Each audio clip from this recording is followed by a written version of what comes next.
நண்பர்கள் அனைவருக்கும் வணக்கம். இன்றைக்கி நம்ம பார்க்க போகிறது பிஎன்எஸில் chapter 8 offences against army navy air force, அதாவது தரைப்படை, கப்பற்படை, வான்படை சம்பந்தமான குற்றங்கள் பற்றியது. அதாவது சாப்டர் 8 எப்படின்னா ஞாபகம் 8னா சுற்றுறது. ஆர்மி வீரர்கள்லாம் துப்பாக்கி வச்சுருவாங்க, சுற்றுவாங்க அப்படின்னு வச்சுக்கோங்க. 8 சுட்டு, ஓகேங்களா? அப்போ 8ஆம் சாப்டர் வந்து போனால் ஆர்மி வீரர்களை பற்றி சொல்கிறது தான் சாப்டர் 8. இதில் செக்ஷன் 159 பார்க்கலாம். Abetting mutiny or attempting to seduce a soldier, sailor or airman from his duty, அதாவது கழகத்திற்கு உடந்தையாக இருக்கிறது. யார் யாருன்னா தரைப்படை வீரர், கப்பற்படை வீரர், வான்படை வீரர் அவரது கடமையிலிருந்து பெறலை செய்ய முயற்சி செய்கிறது. ஆக்சுவலி என்னன்னா 159 என்னன்னா, இப்போ வந்து போனால் இந்த கழகம் விளைவிக்குன்னு சொல்கிறாங்களே, வேலூர் கழகம், இந்த மாதிரி சிப்பாய் கழகம்லாம் இருக்குல்ல, அந்த கழகம், இந்த மாதிரி கழகம் விளைவிக்கிறதுக்கு உடந்தையாக இருக்கிறது. அதேமாரி இப்போ நம்ம யாரோ ஒரு ஆர்மி வீரர் ஒருத்தருக்காருன்னா அவர் வந்து போனால் அவர் டியூட்டி வந்து போனால் செய்யாமல் வந்து போனால் அவரை பெறலை செய்கிறது. இதை வந்து போனால் செக்ஷன் 159. இதுக்கு என்ன பனிஷ் பண்ணால் ஆயுள் சிறை தண்டனை அல்லது 10 ஆண்டு சிறை தண்டனை அபராதத்துடன் விதிக்கப்படும் சொல்கிறாங்க. ஆயுள் ஆர் லைஃப், ஆயுள் அல்லது 10 years வித் ஃபைன்.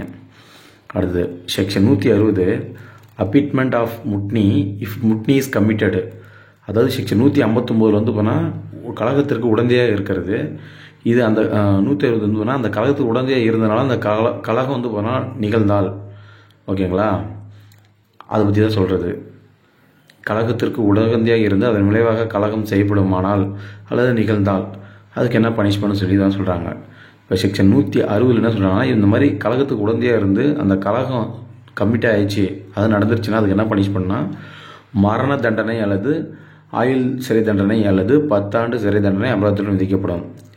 அடுத்து section 161 abetment of assault by soldier or sailor or airman on his superior officer when is execution of his office, மேல்நிலை அலுவலர் பதவி பணியை ஆற்றும்போது அவரை தரைப்படை வீரர், கப்பற்படை வீரர், வான்படை வீரர் தாக்குவதற்கு உடந்தையாக இருக்கிறது. அதாவது செக்ஷன் 161 என்னன்னா, ஒரு ஆர்மி வீரர் வந்து பார்த்தா அவருடைய சுப்பீரியர் ஆஃபீஸர் வந்து பார்த்தா அடிக்கிறது. இப்போ எக்ஸாம்பிள் சொன்னால், இப்போ ஒரு போலீஸ்காரு அவருடைய எஸ்ஐ சார் இந்த மாதிரி யாரோ ஒருத்தர் வந்து பார்த்தா அடிக்கிறாங்க அப்படின்னா அதுக்கு என்ன பனிஷ்மெண்ட், அது அடிக்கிறதுக்கு உடந்தையாக இருக்கிறது. இதுதான் செக்ஷன் 161 சொல்கிறாங்க. இதுக்கு என்ன பனிஷ்மெண்ட்னா 3 ஆண்டு சிறை தண்டனை அபராதத்துடன் விதிக்கப்படும், 3 years வித் ஃபைன். இது செக்ஷன் 161. அடுத்தது section 162 abetment of such assault if assault is committed. Section 162 அத்தகைய தாக்குதலுக்கு உடந்தையாக இருந்து தாக்குதல் நிகழ்ந்தால். செக்ஷன் 161 என்ன சொல்கிறாங்கன்னா, இந்த மாதிரி உயரதிகாரியை தாக்குறதுக்கு உடந்தையாக இருக்கிறது பற்றி சொல்லி 161. 162 அந்த மாதிரி உடந்தையாக இருந்து அந்த தாக்குதல் நிகழ்ந்தால் அதுக்கு வந்து என்ன பனிஷ்மெண்ட்னா 7 ஆண்டு சிறை தண்டனை அபராதத்துடன் விதிக்கப்படும், ஓகேங்களா?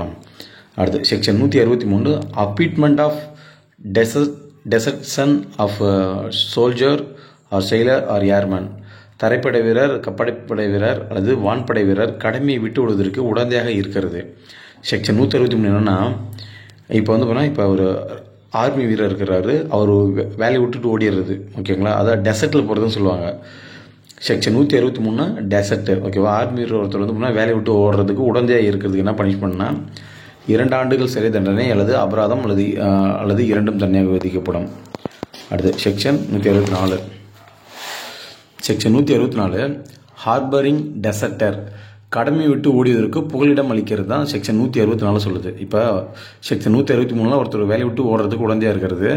செக்ஷன் 164 அது மாதிரி ஓடி போனவருக்கு வந்து போனால் புகலிடம் கொடுக்கறது. புகலிடம்னா அவருக்கு உணவு, உடை, இருக்கிறது இடங்கள் எல்லாத்தையும் கொடுக்கறதா சொல்கிறது புகலிடம். இதில் வந்து போனால் விதிவிலக்கு என்னென்னா, கணவன் மனைவி வந்து போனால் ஒரு மனைவி வந்து போனால் கணவனுக்கு புகலிடம் கொடுக்கறது வந்து போனால் குற்றம் இல்லைன்னு சொல்கிறாங்க. இதுக்கு என்ன தண்டனை பார்த்தீங்கன்னா செக்ஷன் 164க்கு 2 ஆண்டு சிறை தண்டனை அல்லது அபராதம் அல்லது இரண்டும் தண்டனையாக கொடுக்கப்படும். அது section 165 deserter concealed on board merchant vessel through negligence of master, வணிக கப்பலின் முதலாளியினுடைய கவனமின்மையால் கடமையை விட்டு ஓடியவர் ஒருவர் வந்து மறைக்கப்பட்டு இருக்கிறது. இப்போ செக்ஷன் 163 இப்போ வந்து போனால் செக்ஷன் 163 இப்போ ஒரு ஆர்மி வீரர் வந்து பண்ணால் டியூட்டி விட்டு டெசர்ட்டில் போகிறதுக்கு உடந்தையாக இருக்கிறது. 164 அந்த மாதிரி ஓடி போனதுக்கு புகலிடம் கொடுக்கறது. 165 வந்து போனால் அந்த மாதிரி எங்கே புகலிடம்னா வணிக கப்பலில் வந்து போனால் புகலிடம் கொடுக்குறாங்க. இது என்னன்னா அதனுடைய ஓனர் வந்து போனால் கவனம் மேலே அவருக்கு வந்து அவர் மறைஞ்சு இருக்காரு. இதான் செக்ஷன் 165 சொல்கிறது. ஓகேங்களா? இதுக்கு என்ன ஃபைன்னா 3000 ரூபா ஃபைன் அவருக்கு போடுவாங்க. அடுத்து section 166 abetment of act of insubordination by soldier or sailor or airman. தரைப்படை வீரர், கப்பற்படை வீரர், வான்படை வீரர் கீழ்ப்படியாத செய்கைக்கு உடந்தையாக இருக்கிறது. அதாவது செக்ஷன் 166 என்ன சொன்னால் இன்சபார்டினேஷன், ஒரு இராணுவ வீரர்னா அவருடைய உயரதிகாரி சொல்கிறதுக்கு அவர் கட்டுப்பட்டு நடக்கணும். ஓகேங்களா? ஆனால் அந்த மாதிரி கட்டுப்பட்டு நடக்காமல் இருக்குந்தாருன்னா அதான் இன்சபார்டினேஷன் சொல்கிறாங்க. அதாவது அதுக்கு கீழ்ப்படியாமல் இருந்தாங்கன்னா அதுக்கு கீழ்ப்படியாமல் இருப்பதற்கு உடந்தையாக இருக்கிறது. இதான் 166. இதுக்கு என்ன தண்டனை? 2 ஆண்டுகள் சிறை தண்டனை அல்லது அபராதம் அல்லது இரண்டும் தண்டனையாக விதிக்கப்படும். 6 அடங்காமல் இருக்கிறதுக்கு உடந்தையாக இருக்கிறது தான். அடுத்து ஷார்ட்கட் இது. Section 167 person subject to certain acts, குறிப்பிட்ட சட்டங்களுக்கு உட்பட்டவர்கள். அதாவது இப்போ தரைப்படை வீரர், அதாவது இப்போ இவங்களுக்கு எல்லாத்துக்கும் வந்து இப்போ ஆர்மி, ஏர்ஃபோர்ஸு, நேவி இவங்களுக்குலாம் தனித்தனி ரூல்ஸ் இருக்குது. அந்த ரூல்ஸ் வந்து போனால் நம்ம பிஎன்எஸ் பாதிக்காதுன்னு சொல்கிறது தான் அது. தரைப்படை சட்டம் 1950, கப்பற்படை சட்டம் 1957, வான்படை சட்டம் 1950 இதையுமே போனால் நம்ம பிஎன்எஸ் பாதிக்காதுங்கிறாங்க.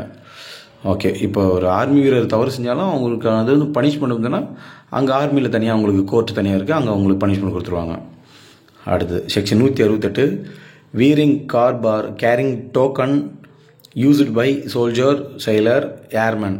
அது தரைப்படை வீரர், கப்பற்படை வீரர் அல்லது வான்படை வீரர் பயன்படுத்தும் உடையை அணிதல் அல்லது அடையாள சின்னத்தை கொண்டு போகிறது.